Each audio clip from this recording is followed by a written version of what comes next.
Стартуваме со нашата утринска тема, која што повторно и нели како што најавивме на самиот старт, фокусот е да позборуваме за секогаш во утринската тема на општествено важни теми, а една од нив е и во делот на новородени бебиња или за тоа што покажува последната статистика.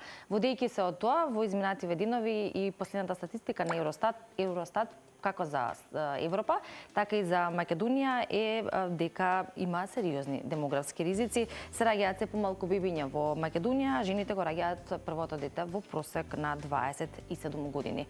Повеќе за предизвиците со кои што се соочуваат младите девојки и жените кои што можеби имаат одредени различни предизвици во животот, па и бариери во формирање или планирање на семејството, како и за тоа кои се исто така пречките со кои што се соочуваат ако зборуваме во однос на плодноста, односно фертилитетот и повторно ризикот во кој што е и Македонија. На оваа тема малку повеќе во продолжение со нашата гостинка, професор доктор Слајана Симеонова Крстевска, гинеколог акушер од Универзитетската клиника за гинекологија и акушерство. Доктор Слајана, добро утро и добро дојдовте. Добро утро. Тема одлична за да ја поставиме за гледачите, меѓутоа пред да започнеме, Ивана особено можеби со прво прашање, направивме некој фин разговор зад камери, меѓутоа што беше главната одлука да ја браните оваа титула и оваа професија? Што ве намами во животот, искрено? Благородна професија. Искрено благородна. За мене мојата специјализација и мојата суспецијализација по перинатологија е нешто најубаво од медицината со кое што може да се занимава еден лекар. Самото тоа што можеме да помогнеме, јас и моите колеги, на еден пар да добие потомство, се тоа да помине во најдобар ред, да се учествува на некој начин во доаѓањето на нов живот. Најбавиот чин. Навистина благослов. Да. Тоа е неопислива среќа што ние ја имаме сите и покрај тоа што спаѓа во едно од најризичните гранки од медицината, најстресните, затоа што кога се поминува во најдобар ред е навистина убаво и лесно, меѓутоа имаме и ние многу ситуации на многу ризични моменти, на многу исходи кои што и не се најпосакувани и сето тоа и на нас се рефлектира, меѓутоа сепак сите ние даваме се од себе да ете и тие моменти поминат во некој подобар ред, степенот на компликации да биде што помал и сепак таа некоја позитивна енергија што и ние и нашите бремени жени, нашите родилки ја имаат, да биде она што нас ние како движечки фактор. Именно да, вело дека не постои во случајот и за гинеколог акушер да го има тоа сведоштво на толку многу мајки родилки, баш тој среќен момент за да може да помогнете и некако и помогнете во тој да бидете пребежиште на новата родилка и новата мајка. Да бидеме поддршка. Да бидете поддршка. До секој случај. Не постепува. Да, оние кои што веројатно го имале искуството токму таму може да посведочат за професионалноста и за она кое меѓу другото го носи и самата професија, но ние ќе позборуваме и за се разбира дел од вашето секојдневие и вашата работа ако се осврнеме од едукативен аспект или кога имаме вакви статистики и бројки, секогаш сакаме да позборуваме дали всушност кај нас, бидејќи Македонија е ставена во таа статистика, дали е така, поточно како точно стојат работите ако зборуваме за главниот град, за останатите градови од нашата земја, но и за трендовите кои што се следат, особено овие нови генерации. Од медицински аспект, дали навистина денес има повеќе проблеми со плодноста, бидејќи во статистиката е ставена токму и плодноста, односно падот на фертилитетот, или пак можеби кај паровите причините се повеќе и социјални? Можеме да кажеме дека причините се некако комбинирани. Од една страна се социјалните фактори, меѓутоа од друга страна се и личните фактори што секој еден пар ги има. Фактите се дека денешното време е променето во однос на децении наназад, дека жените се се повеќе амбициозни, повеќе имаат желба да се остварат по некој кариерен развој собствен, сигурно да имаат и економска сигурност пред да почнат со планирање на семејството и тоа додека се достигне обично и во наши услови веќе достигнуваат 30-та и после 30-та година. Факт е дека и во Македонија, ако во изминатите децении раѓале жените меѓу 20 и 25 години прво дете, сега тоа се случува меѓу 25 и 30 години, некоја просечна возраст во Македонија околу 28 години за раѓање на прво дете. Малку сме подобри од европскиот просек, тоа е 30-та година, но сепак и кај нас е таа тенденција на малку одложување на мајчинството. Додека жените практично влезат во овој процес на репродукција, и се очекува дека нивниот репродуктивен потенцијал може малку да биде намален. Имаме жени кои што внимаваат на своето репродуктивно здравје, посетуваат редовно оние превентивни прегледи, па да речеме се во тек со нивната некоја здравствена состојба, гинеколошка состојба, се случува и да парови кои што почнуваат еден процес на репродукција, кога ќе се соочат со проблем тоа да биде за нив навистина стрес и шок. Фактите се и дека жените се раѓаат со одреден број на јајцеклетки, кои што со тек на годините се намалува, меѓутоа и над 30-та, над 35-та година и очекуваме постои, меѓутоа е нешто намалена. Нивоата на хормони кои што влијаат на репродукцијата исто така се менува и квалитетот на јајцеклетките исто можеме да очекуваме дека ќе биде нешто помал во однос на помладите жени. И сето тоа се факти што ние секогаш им ги кажуваме јасно на нашите пациентки или на нашите трудници понатамо, дека сепак и возраста игра улога во целиот овој процес на репродукција и во нашата желба и нивната да се добие еден посакуван исход од целата оваа работа.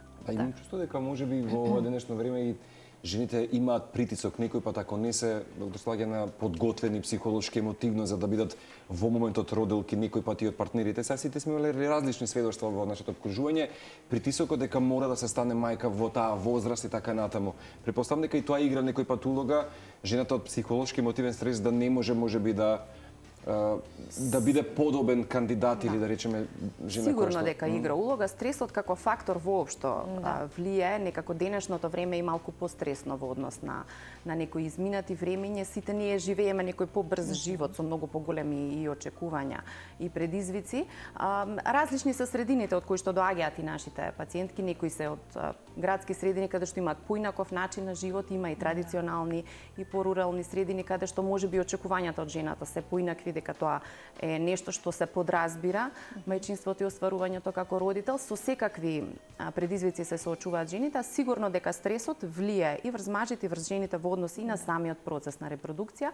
Токму заради тоа и што луѓето кои што се веќе имаат проблем со плодноста, потребно да имаат, ако е потребна и психолошка поддршка, за да некако посмирено го поминат тој процес, затоа што и ако почнат процес на детекција на проблемите, на нивно лекување, некој третман на потпомогнато оплодување, сепак е тоа процес што трае. Не може да се одвива многу брзо и нормално е да трае, така да треба да бидат и спремни за тоа што очекуваат и да бидат психолошки. Тоа е дополнителен стрес. Да, психолошки да бидат подготвени за тоа што ги чека, да бидат едноставно трпеливи, затоа што најчесто се постигнува успех кога, да речеме, соодветно ќе се пристапи. Да. Се следат очигледно трендовите ако зборуваме за зголемувањето на возрастната граница, за разлика од порано или во минатото. До денес, низ годините, се зголемува возрастната граница, па како што рековте, стигнуваме до 30-та, над 30-та, кога веќе девојките се одлучуваат да станат мајки или жените. Но верувам дека во ова време на се поголем број информации и начини пристап до информациите и едукацијата е исто така лесно. Па така исто верувам дека се запознаени со ризиците, а еден од ризиците е дека може да има проблеми токму во оплодувањето, поточно нели во зачнувањето. Колку ако зборуваме за возрастната граница, го споменавме стресот како еден главен фактор, динамичното живење, во минатото сме зборували и ќе ги ставиме тука другите фактори кои што влијаат на квалитетот на живот, но дали се повеќе во вашето искуство гледате потреба од асистирана репродукција, ако ние и во меѓусебни контакти ете се повеќе слушаме за такви случаи, за жал, кај млади брачни парови, што вели искуството во однос на секојдневната работа? Дали се повеќе има потреба од асистирана репродукција? Впечатокот опште да, дека тој процент расте некако со тек на времето. Се смета дека околу 15% од општата популација ќе има некаков проблем со забременување и ќе им биде потребна некаква медицинска поддршка. И тоа е процент што е, да речеме, очекуван, можеби малку расте со тек на времето. Сигурно расте и заради тоа што веќе и напредокот на репродуктивната медицина е огромен. Ситуации кои што и диагнози кои што во минатото биле безнадежни за потомство, во денешно време се остварливи и тоа многу се должи и на напредокот на тие репродуктивни технологии, веќе и бременост над 40-та, над 45-та година, ние сме имале и бремени жени над 50-та година од животот, тоа е можно, со тоа што постојат одредени ограничувања, баш и во однос на женската страна на приказната, значи можност за донирање на генетски материјал, можност за бременост од донирани, например, јајцеклетки и така натаму, значи некои состојби што во минатото не биле и воопшто и за очекување, во денешно време се реалност и се достапни и тоа многу ја менува целата оваа приказна. И воопшто ставот на луѓето е многу попозитивен во денешно време кон сите овие техники во однос на минатото. Никој пат нема да заборавам пред неколку години, стоејќи и чекајќи го летот на Истанбулскиот аеродром, кога на вести спомина го дочекавме 8 милиардитиот жител. И си велам, добро, наталитетот се зголемува, а од друга страна, нели, што вели Ивана, фертилитетот и меѓу другото плодноста може би е намалена. Сега би ве прашал од медицински аспект, дали денешните жени имаат подобро или можеби потешко репродуктивно здравје од жените пред 20-30 години? А сепак наталитетот гледаме дека во светски рамки, доктор Слагјана, нели? Во светски рамки, да, веројатно е така, меѓутоа генерално и ние и европските земји сме од прилика на сличен некој демографски тренд. Самото скалило. Да, во таа смисла, во секој случај можеме да кажеме дека да, репродуктивната моќ кај населението некако опаѓа, можеби малку е тоа повеќе кај машкиот фактор, каде што гледано и процентуално параметрите на машката плодност се намалуваат во однос на децении наназад. Тоа се должи сигурно и на стресот, и на начинот на живот, и на средината која што може би е загадена повеќе или помалку, на физичка активност или не. Во секој случај и женскиот фактор е оној кој што бележи некоја во известна мера намалување на плодноста. Веројатно сите овие фактори заедно кога ќе ги ставиме, кога ќе размислуваме дека и стресот, и начинот на живот, и годините, и сето тоа влијае на некаков начин на плодност, ама сега па ги имаме овие медицински аспекти на третирање што порано не биле воопшто достапни. Така да постојат сепак можности и покрај овие сите комплексни фактори што влијаат на плодноста. За младите луѓе, па и кога зборуваме и за девојки и за момчиња, значи од самата сексуална активност или почнување со сексуална активност во нивниот живот, апсолутно е важно да се информираат за одржување на добро здравје во однос на превентивни прегледи и во однос на заштита од сексуално преносливи инфекции. Меѓу другото, сексуално преносливите инфекции се еден ризик фактор доколку во текот на животот или во младите години, особено жените, нели се соочиле со нив во зависност од тоа кој и колкав е ризикот нели по женското здравје, во контекст на тоа колку инфекциите, односно токму изложеноста на сето ова може да влијае во попречување понатаму до остварување на жената како мајка, поточно за самата плодност. Едукацијата на младите е многу важна воопшто и за нивното општо здравје и за нивното репродуктивно здравје, затоа што сето ова е сепак еден поврзан круг. Сите ние кои што се занимаваме со оваа професија сме учествувале во различни активности, проекти, значи предавања едукативни каде што сме се труделе да влијаеме баш на онаа млада популација која што почнува со некакво сексуално живење за да бидат што е можно поодговорни кон своето здравје, затоа што последиците нема да ги почувствуваат најчесто веднаш, туку тие се долгорочни. И тука некаде спаѓаат и инфекциите. Постојат инфекции кои што не даваат апсолутно никакви симптоми, ни кај мажите, ни кај жените, а може на долг рок да влијаат на плодноста. Најчест механизам за сето ова се нарушување на проодноста на јајцеводите, што може да настане баш кај некои недетектирани, нетретирани инфекции и сето тоа да се диагностицира многу покасно.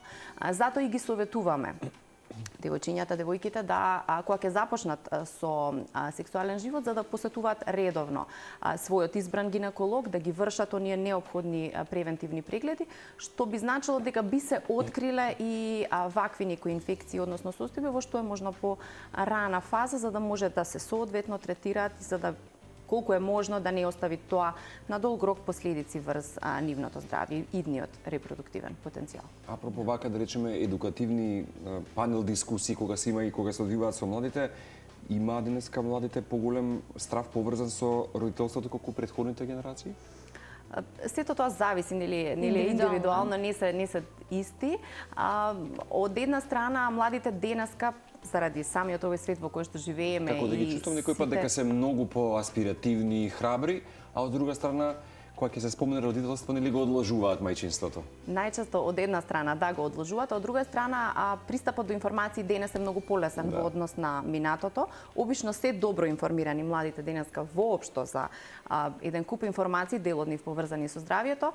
Негативниот аспект на ова електронско време што можеби тие информации не се селектирани, не се филтрирани, не се секогаш сигурни изворите од кои што тие ги добиваат тие информации. Токму заради тоа е најдобро да бидат сепак од стручно лице кој што се занимава со оваа професија, кој што има искуство и кој што може баш тоа што е најбитното од една работа да им предочи, па и да им ги каже и последиците за да бидат свесни за тоа да едноставно внимаваат на своето однесување. Сте имале сведоштва мал милион. Меѓутоа, дали се свесни што спомена Ивана за инфекциите, за сопственото здравје, колку тоа може некој пат да ги чини задоволство некој пат, еве, како што споминавте, во иднина да бидат Ние се трудиме баш да им предочиме, за тоа дека најчесто кога ќе настане проблем, имаме ситуација потреба од едукација за ХПВ вирус, например. Во денешно време дел од девојчињата и момчињата се вакцинираат против овој вирус. Тоа е исто вирус што може да направи последици едноставно врз нивното здравје, кој што ќе се одрази и на, меѓу другото, и на фертилитетот.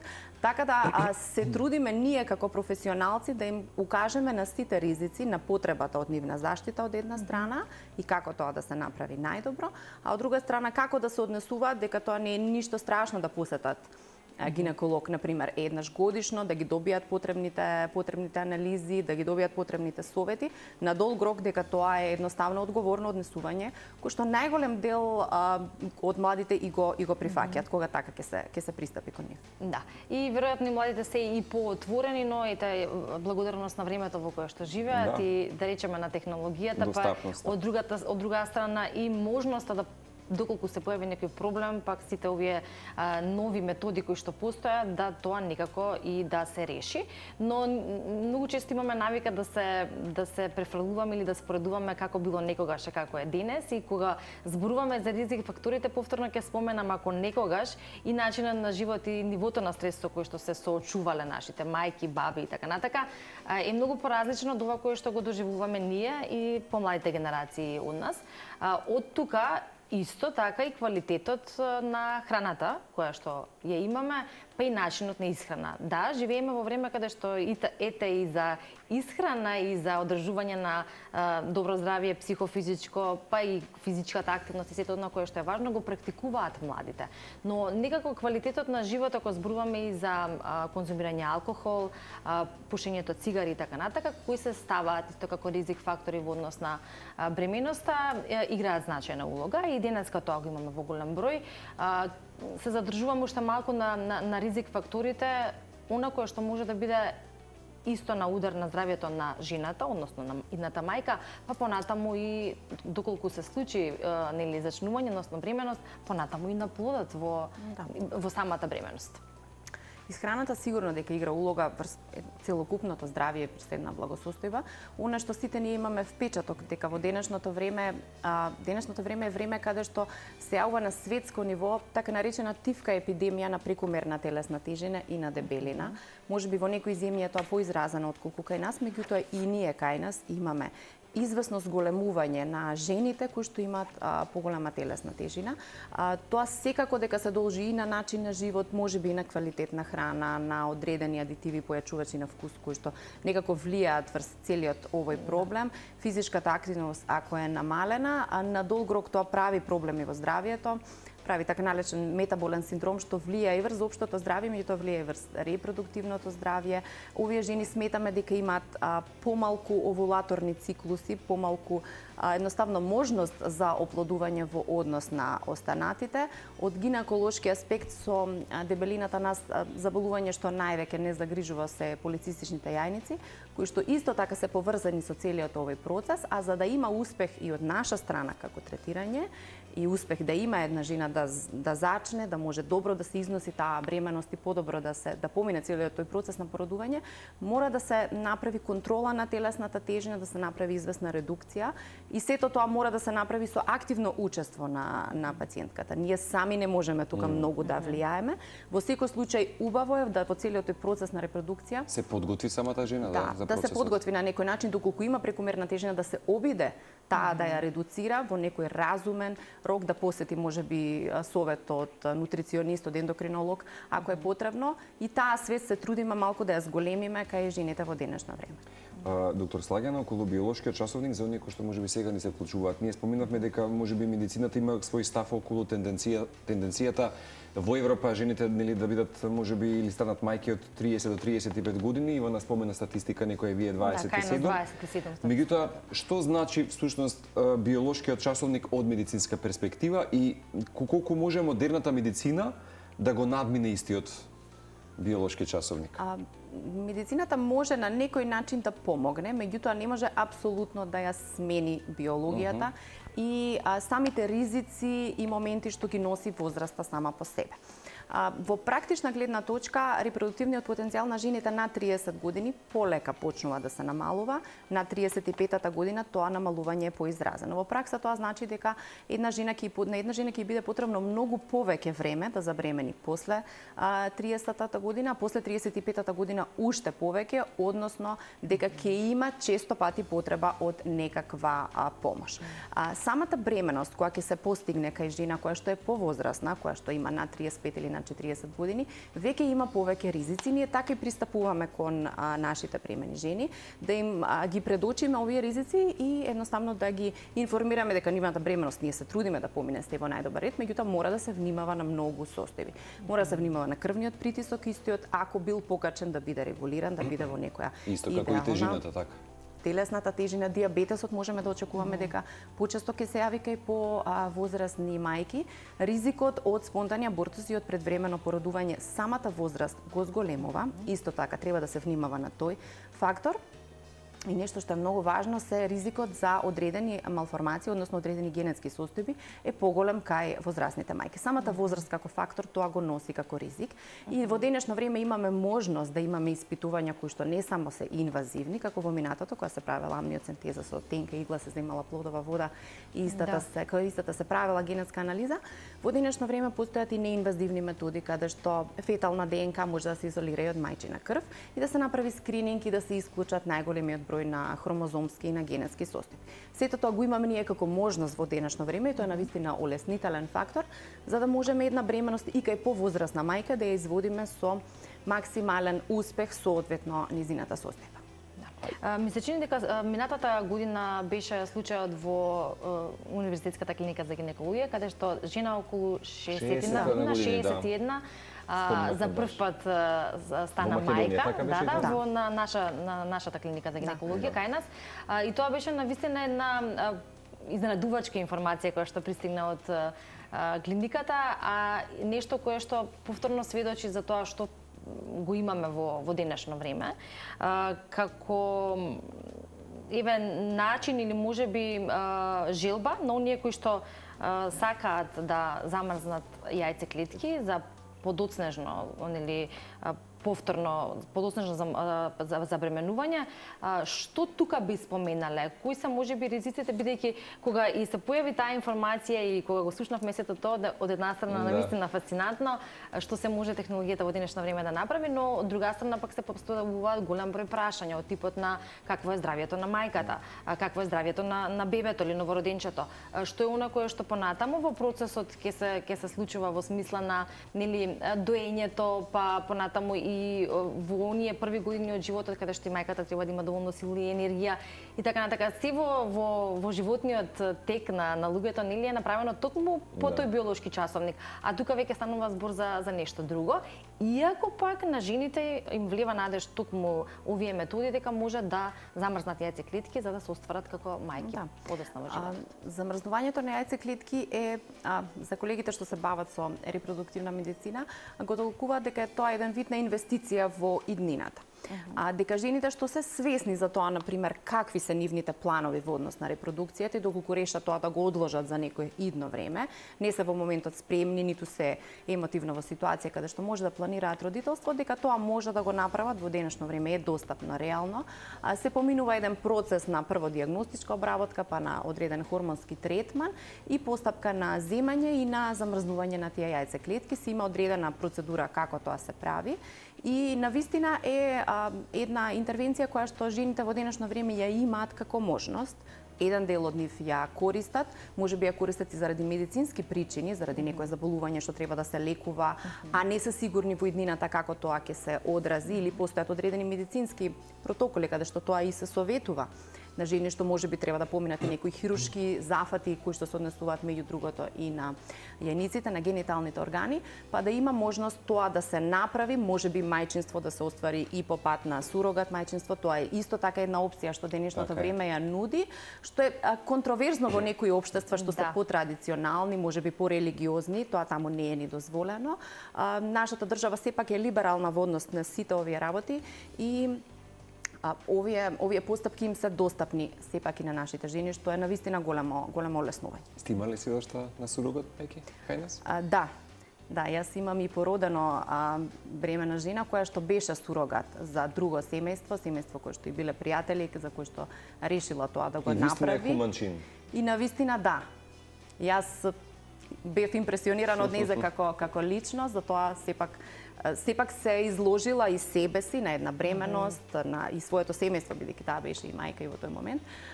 Имаше родено дете и после тоа искуство и навистина беше еден убав. Мене ми е многу позитивен пример. Да, кога споменавме Ивана технологијата и така натаму, до тоа слагаме со оглед на тоа дека многу жени за жал ќе поминат низ некаква голгота, а посакуваат најмногу нели да станат родител. Многу жени веруваат дека технологијата и инвитро процедурата сама по себе ќе реши се. Дали е тоа мит? Како што според некое практично искуство, реално гледано сите методи на биопотпомогнато оплодување кои што вклучува инвитро фертилизација во денешно време носи многу подтехники кои што го зголемуваат овој потенцијал за забременување, односно за зачнување. Жените треба прво да знаат дека самиот процес на потпомогнато оплодување подразбира хормонска терапија која што си носи и своји ризици. За истите треба да бидат и свесни и информирани и да знаат понатаму и за своето здравје како да се грижат соодветно тоа, затоа што кај некои жени ќе се постигне успех после еден, после два циклуси, кај некои ќе бидат потребни повеќе. Во нашата држава и дозволено е и до 6 обиди на инвитро фертилизација поддржани од нашиот фонд за здравствено осигурување, што навистина и финансиски многу им улесни на паровите кои што поминуваат низ овој проблем, затоа што ова е долгорочен проблем кој што тие ќе го имаат со години, навистина може да исцрпи едно семејство и емотивно и финансиски и секако. Процентот на успех е различен, зависи од тоа кои фактори довеле до неплодност, дали се работи за машки и за женски фактор, од возраста на жената и така натаму. И 1% на успех е процент на бременост, ако таа се постигне, меѓутоа процентот на живородено дете после едно биопотпомогнато оплодување е оној кој што сите ние и семејствата и ние го посакуваме, и една работа е да жената забремени, меѓутоа да се износи таа бременост во состојба да тој плод биде виабилен, е нешто што на долг рок ни е нас една цел што треба да ја постигнеме. Ако зборуваме и за ризиците кои што постојат и нели факторите кои што ги споминавме, па и за неплодност или намалување на плодноста кај жените, тогаш дали може да кажеме, дел споминавте во вашиот одговор претходно, но еве да конкретизираме дали кај нас во нашата држава има доволно услови да им се помогне, односно да може да се остварат брачните парови како родители или да се реши неплодноста, еве така да речеме, и дали се достапни исто така третманите кои се потребни за асистирана репродукција кај нас. Да, нашата држава генерално е добар пример во однос на методите на биопотпомогнато оплодување. Едноставно, сите специјалисти кои што се веќе во фелата, во системот на здравствена заштита, може да пружат примерна помош, прво на примарно и на секундарно ниво, да се пристапи кон една жена која што има проблем со забременување, да се направат потребните почетни дијагностички испитувања, тие се познати, за тоа се работи за една палета цела на испитувања, што треба да подразбираат да се процени нивното општо и гинеколошко здравје и да се знае дали има потреба од некакви можеби мали интервенции, некогаш и поголеми, со цел да се помогне. Некогаш се работи и за аномалии на женските полови органи кои што немале никакви симптоми пред жената воопшто да почне со процес на репродукција, некогаш се потребни интервенции од типот на хистеролапароскопија, за да истите колку е можно подобро се коригираат. Барем хируршки, една почетна дијагностичка обработка која што подразбира обработка и на жената и на мажот, на партнерот, и понатаму да се почне целиот тој процес. Некогаш се успева и со некои помали теоретски кажано, пристапи кои што подразбираат, например, примање на одредена хормонска терапија, инсеминацијата како полесен чекор, каде што се потпомогнува само малку оплодувањето, а веќе ако не се успе, има одреден стандард колку инсеминации, например, треба да се направат кај еден брачен пар, понатаму се влегува во тој процес на инвитро оплодување, кој што исто подразбира одредена подготовка, одреден пристап. Ние имаме сепак среќа дека кај нас постојат бројни професионалци кои што се и така едуцирани за целиот овој процес, кои што имаат и големо искуство и веќе навистина значаен успех во однос на минатото. Сведоци сме нели и на тоа, но верувам и за тоа постојат одредени статистики. Од друга страна, ова можеби повеќе е и прашање кој што би можеле да го упатиме кон психолозите, но еве во конкретниот случај, бидејќи сте вие тука, и верувам дека и во комуникација со жените најчесто, ако зборуваме за тој психолошки притисок што неколку пати го споменавме, дали сте кога станува збор за можеби по веќе одредено време обидување да се зачне, односно да се остане бремена и кога тоа е неможно и се бараат другите опции, тука како еден главен дел постои тој психолошки притисок. Најчесто некогаш и без причина, биолошка или физичка, токму психолошки притисок може да биде причина. Колку во вашето искуство или во вашата пракса се соочувате со такви случаи? Во медицината секогаш имало феномени кои што се издвојуваат, нели? Ситуации кои сведочат за тоа дека навистина некогаш и психата игра подеднакво важна улога како и физичкото здравје. Па еве за оние кои што не следат, можеби за жените мајки, за жените кои што планираат да се остварат како мајки и како родители, генерално брачните парови, и во овој контекст ваши совети, иако ќе ја препорачаме консултацијата со психолог апсолутно, но колку вашето искуство кажува дека тоа навистина да игра важна улога во Сигурно дека стресот игра важна улога, на некој начин инхибира некои процеси и медицински, психолошки и секако, и влијае на овој процес на репродукција. Ние сме имали секакви ситуации да луѓе се лекуваат со години, потоа дури и посвојат дете и на крај забременат. По спонтан пат. Медицината вели дека има и кумулативен ефект и на лекувањето, дека лекувањето кога е на подолг рок, сепак има одредени бенефити што не се знае кога ќе се случи тоа оплодување, кога ќе се случи бременост кај одредени ситуации.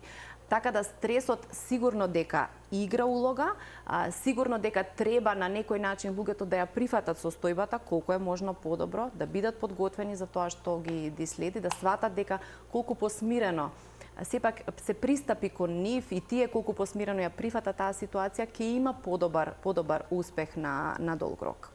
Доктор Слагена, дали постојат можеби некој пат медицински сигнали кај дамите кои што јасно покажуваат за биолошкиот часовник, дека не можеме секој пат да го одложуваме и да го стопираме и така натаму, нешто што ќе наговестува кај жената дека нешто во моментот, нели, малку се менува во нејзиниот физички свет? Да, репродуктивниот потенцијал не е ист кај жените.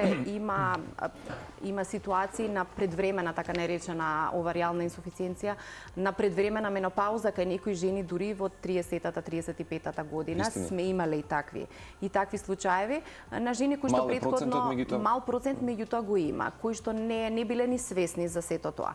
Сепак со редовност во гинеколошките прегледи, со редовни ултразвучни прегледи можат прилика да се види каков е изгледот на јајниците, да се процени од прилика каков е тој потенцијал, меѓутоа постојат и лабораториски анализи на хормоните на жената, и постојат два хормони кои што може да укажат на некој начин за тоа каков репродуктивен потенцијал има таа жена и што да се очекува. Референтните вредности се менуваат на тие хормони од 30 до 35-та, од 35-та до 40-та година, меѓутоа можат индиректно да покажат, дури жената да не е во моментот во процес на желба за потомство, сепак да се процени за каков случај се работи, па например дали има потреба да се брза со некоја, ако таа има желба со некоја постапка како замрзнување на яйцеклетките и така натаму, за на долг рок да се помогне. Така да начин има, може би индиректно, меѓутоа постои начин. Чисто лаичко прашање, сведоштво има, да речеме, кај млади девојчиња кои што и менструалниот циклус започна многу, нели, однапред календарски, дали тоа има улога, да речеме, дека менопаузата ќе дојде многу порано од или тоа не игра? Различни се мислењата, да, за тоа генерално менструалните циклуси во денешно време почнуваат нешто порано во однос на минатото. Статистички гледано тоа така. Ако во минатото во Македонија првпат девојчињата добивале менструација на околу 12 години, телесната тежина во денешно време кај децата е поголема во однос на некои минати времења и се смета дека телесна тежина веќе над 42 килограми влијае врз таа хипоталамо-хипофизна оска, врз оската која што почнува со оние циклуси, хормонски циклуси кои што го почнуваат целиот тој процес на менструален циклус кај девојчињата. И средна година на добивање на прва менструација веќе во нашата земја стана нешто порано. Може би околу 11-та, околу 10-та, се случува и пред 10-та година, затоа што едноставно денешните деца се покрупни, во физичка тежина се поголеми во однос на минатото и кај игра улога. Гојазноста и кај нив и пубертетот порано наставува кај денешните девојчиња. Ќе го подкрепиме нашиот разговор како се движиме кон неговиот крај со она кое што на почетокот го споминавме, тоа е статистиката која што ја дава Евростат и статистика која што покажува дека Македонија го следи европскиот негативен тренд, што значи ако во 1960 година се родиле 44.095 бебиња, бројката на новороденчиња во 2000-тата опаднала на 29.308, а тоа го потврдуваат се вели податоците на Државниот завод за статистика, кои што покажува дека бројот на родени деца континуирано опаѓа. Сега има која бројка во 2020, во 2022, јас ќе се задржам на последната бројка, најниската во 2024, тоа е 16.061 живородено бебе. Веројатно, ако зборуваме за вашата динамична работа и можеби продувањата кои што ги имате во текот на едно секојдневие, ќе речеме дека тоа и не изгледа баш така. Но ете, бројките говорат нешто друго, а исто така и оно кое го зборувавме како фактори си има свое влијание. Кон крајот, за оние кои што не следат, ќе ја повториме според вас како доктор, оптималната возраст кога треба да се стане родител или мајка, ако бројката тука е дека кај нас е просекот 27 години и сите оние совети во смисла на прегледи, превентива и се разбира едукација пред да започне цел тој процес. Да, значи можеме да кажеме дека посакувана возраст генерално медицински е меѓу 25-та и 30-та година за прва бременост и тоа се однесува отприлика и на денешните прилики, меѓутоа и медицински гледано подобро ќе помине целиот овој процес доколку порано се започне, секако зависи од индивидуалните фактори и желби. Во однос на однесувањето и на некое си репродуктивно здравје и некои навики што треба да ги имаат нашите жени, она што го советуваме е да внимаваат на својата општа здравствена состојба, да се обидат оние фактори кои што влијаат и на репродуктивното здравје, се однесуваат на нивни животни навики во однос на исхрана, на физичка активност, она што го говоревме, да внимаваат тој дел колку што е можно да биде подобар и поприсутен. Во однос на репродуктивното здравје да имаат свој избран гинеколог кој што ќе се грижи за тој дел, баш на оној превентивен дел, да имаат одредена слобода со него и доверба. И еден таков однос ќе обезбеди да ги прават оние редовни превентивни прегледи, што може да бидат и еднаш годишно, може и на подолг временски интервал, доколку претходно биле одредени испитувања направени, со цел да се направат редовно оние папа Николао брисеви, микробиолошки брисеви по потреба, ултразвучен преглед.